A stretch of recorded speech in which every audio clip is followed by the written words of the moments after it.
The next topic I want to cover is tuples in Scala 3.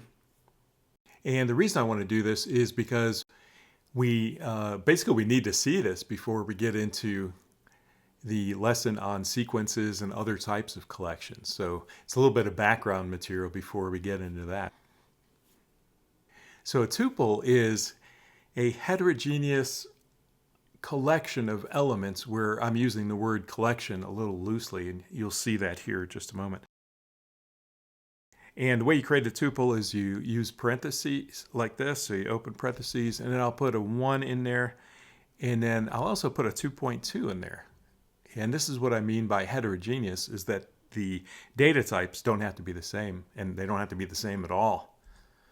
And so when I hit enter, you can see the REPL is telling me, oh, okay, you have a tuple here that contains an int and a double. And so that's what that syntax means. Anytime you see a parenthesis with types inside of it like that, it's saying that this is a tuple.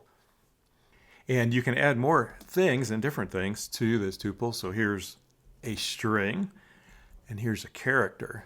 So that's a larger tuple. So the first tuple had those 2 data types in it, int and double, and now this one has 4 different data types in it, int, double, string, and char. And I've assigned this tuple to the variable a, and the way this works now, there's several different ways I can get those types. In Scala 2, we would use this syntax. So this would say, let me get the first value out of the tuple, let me get the second, etc. And you can still use that in Scala 3 as shown, but in Scala 3, this is a little more like a list or a sequence. So now I can use this syntax to say, give me the 0th element, or that first element there, give me the second one here, and the next, and the next. So this example shows that if you try to access an element outside of the range, you'll get this error message. And I've actually never seen this error message in my life, and I didn't know what was going to happen because I don't normally access tuple elements in this way. The way I usually access elements is if I go back here to when I created this, what you can do on the left side here is instead of assigning this to one variable, you can assign it to multiple variables. So I could say A, B, C, and D are the 4 variable names I want to assign, and those will correspond to the 4 values that are in the tuple. So now A is a regular variable, B is a regular variable, C is a regular variable, so on. So this is the way I typically work with tuples, although you can use the other approach that I showed earlier if you want to or need to. And now if I go back to this previous example where I did assign the tuple to a variable named A, I just wanted to show that if you do the a.tab here in the REPL, you can see some of the methods that are available on the tuple types. And one thing I want to be clear about also, and the reason that I'm showing this, is that a tuple is not a sequence. So it's not a list or a vector or an array buffer. You can convert a tuple to a list, but then you get this really rough looking type over here. So I'm not sure that's something people will normally want to deal with. But getting back to my point, if I do the a.tab, you see these methods. So what is that?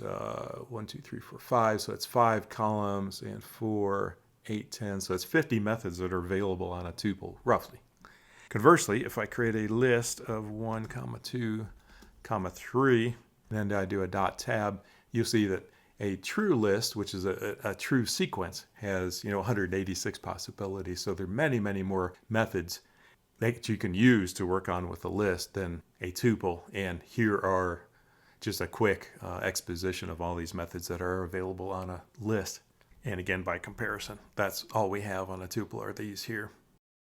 One point I forgot to mention is that a tuple is immutable, so you can't change the values that are in it. So here I'll just create a small tuple named T that has 2 elements in it. And then as I showed before, you can access the value in the 0th element like that. But then if I try to reassign that 0th element to a new value like 2, I get this error message. So it shows value update is not a member of this tuple. And I highlight this just to reiterate what I showed before, that when you see types inside parentheses like this, that indicates that this is a tuple, and in this case, a tuple of an int and double. And the point, again, I'm stressing is that tuples are immutable.